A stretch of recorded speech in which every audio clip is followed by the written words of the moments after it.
I'm Emily here in Loup City, where residents are dealing with extensive damage to trees after Tuesday night's windstorm. Homeowners and cleanup crews were out all Wednesday morning trying to clear broken limbs and in some cases entire trees from the roads and homes. Bill Beck, who said he watched a giant limb fall off a tree near his house, was out with his wife trying to clear the road. We've been running the chainsaws and cutting limbs in the trees pretty much all morning.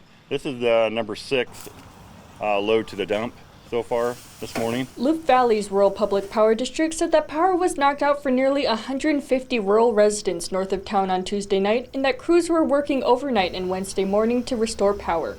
City crews were also working to clear large debris out of the street, particularly in the north part of town. The city officials are working to clear some of the trees up by the courthouse and around town. There's a lot of trees being cut right now.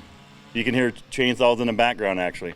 A worker with the Loup City Utility Department said that while they weren't sure the total extent of the damages, he observed mostly fallen limbs with only a few instances of damage to houses or vehicles.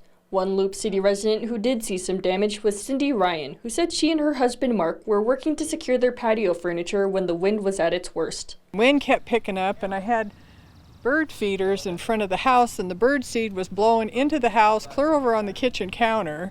It was that strong, and about the time Mark got to the door, we heard this kerthunk on the roof. According to Ryan, an entire section from a tree in their front yard fell onto the roof of her house while her husband was at the door, knocking shingles loose and denting the rafters. At the time, she said it was very alarming.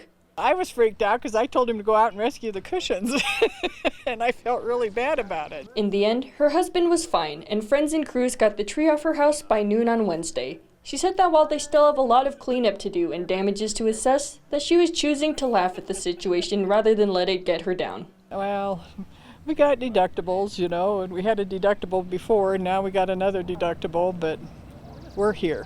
We're safe, we're here. So don't have to worry about moving out of the house for a while to sleep or anything like that. We're good. Emily, NTV News, Loup City.